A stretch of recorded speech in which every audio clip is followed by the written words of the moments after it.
And we are back at the Capitolist. We have our expert panel, Chris Dudley from Southern Strategy Group and Katie Webb from Capitolist Feb. Welcome. Thank you for joining me. Good to be here, right? That's what you're supposed to say. Wanted Welcome to chat. back. Yeah, thank you. The flu really wiped me out, but I think I'm back and I'm not contagious anymore, so don't worry about that. Don't drink out of my cup just to be safe. Want to talk about sort of budget surprises. The budget came out, and the House and Senate rolled out their versions of the budget. Want to ask, I'll start with you, Chris.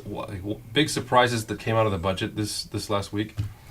Well, listen, I thought it was great that they were close. Last year, a couple billion apart. This year maybe $100 million. So billion here, billion there. Yeah, we're talking about real money, right? I think that's a good sign. I know they spent the money differently. I thought it was interesting. The House took a couple $100 million from the university system and rolled it into the community college system, and that higher ed is clearly the priority for the Senate president. So that and he's been a supporter of the universities and a little critical of the colleges. So this kind of sets up a battle for higher education during the budget conference, I think. Mm-hmm.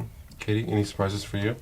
Well, I mean, to Chris's point, I think one of the things that we're seeing right now are the chambers taking up what they're revealing, what their presiding officers' priorities are. Mm-hmm. So I think what we're seeing is a couple of issues develop in the budget where there will be a lot of horse trading going on between the two chambers.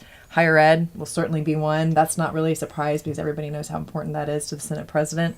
And then you've got another interesting development, which I haven't really had a chance to fully analyze, but it's the Florida Forever funding that Senator Bradley just passed off the Senate floor this last week.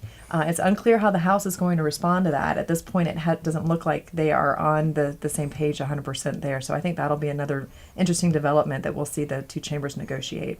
Right, and there's several hundred million with the Affordable Housing Trust Fund there in between the House and the Senate. So yeah, there's a lot of differences. Nothing huge in terms of comparing to last year, but certainly some big differences that still have to get ironed out. And it's gonna be fascinating to watch it. We're at the halfway point basically in the session. 4 weeks to go, and so there's going to be a lot of maneuvering in the weeks ahead. So we'll be definitely relying on your expertise.